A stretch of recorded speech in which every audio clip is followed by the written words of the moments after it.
LDA ये शासन को गलत सूचना दे रहा है। एमआई बिल्डर के मामले में एलडीए की मिली भगत है, ये आप लोग जान ही रहे हैं। एलडीए ने फ्लैट और रजिस्ट्री की सूचना गलत भेजी है शासन को। खाता न बही, जो एमआई कहे वही सबसे सही। सुल्तानपुर रोड पर एमआई सेंट्रल पार्क बन रहा है। एमआई का एलडीए ने अवैध नक्शा बनाया था जो कि इलीगल था। एलडीए फ्रॉड कर रहा है यहां पर, और सबसे बड़ी बात यह है कि एलडीए शासन को भ्रामक सूचना दे रहा है। वीरेंद्र जी, ये तो अव्वल दर्जे की लापरवाही है। अगर आप शासन को गलत सूचना दे रहे हैं, इससे बड़ी लापरवाही क्या होगी? देखिए, ये जो बिल्डर हैं, ये इनका जो पैसा है वो किस तरह से सर चढ़कर बोलता है एलडीए में जी। ये इसकी एक वानगी है। एलडीए के इंजीनियर एमआई बिल्डर से साठगांठ करके भ्रष्टाचार करके पहले उसका नक्शा पास करा दिए।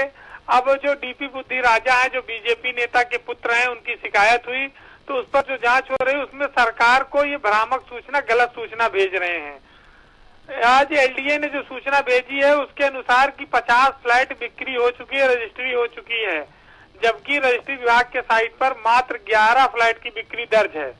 तो ये कहां से सपना आ गया एलडीए को कि वो 50 फ्लैट की बिक्री हो गई, और उसने कौन सी लिस्ट शासन को भेजी? शासन को झूठी खबरें भेज रहे हैं।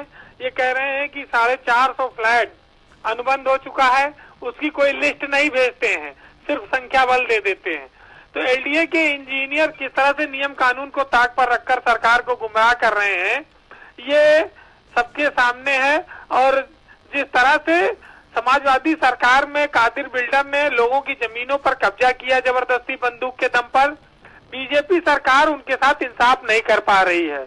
लोगों को ये उम्मीद थी डीपी बुद्धि राजा के और उनके परिवार को कि भाजपा की सरकार आएगी, योगी की सरकार में उन्हें उम्मीद थी और इसके लिए वो मुख्यमंत्री से मिले भी, लेकिन एक बिल्डर के दबाव में, कादिर बिल्डर के दबाव में उनकी जमीन आज तक मुक्त नहीं हो पाई है।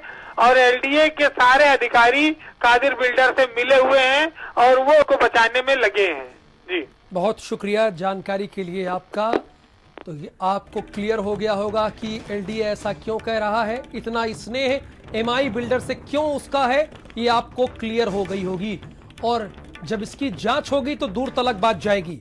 50 फ्लैट की रजिस्ट्री की सूचना भेजी, लेकिन जब भारत समाचार की टीम ने पता किया तो सिर्फ 11 फ्लैट ही दर्ज है। इतना बड़ा फ्रॉड एमआई बिल्डर कर रहा है, और ये फ्रॉड की सूचना एलडीए को दे रहा है, और एलडीए शासन को गलत सूचना दे रही है, भ्रामक सूचना दे रही है। एलडीए यानी सरकार को गुमराह कर रही है। ये बड़ी खबर भारत समाचार पर।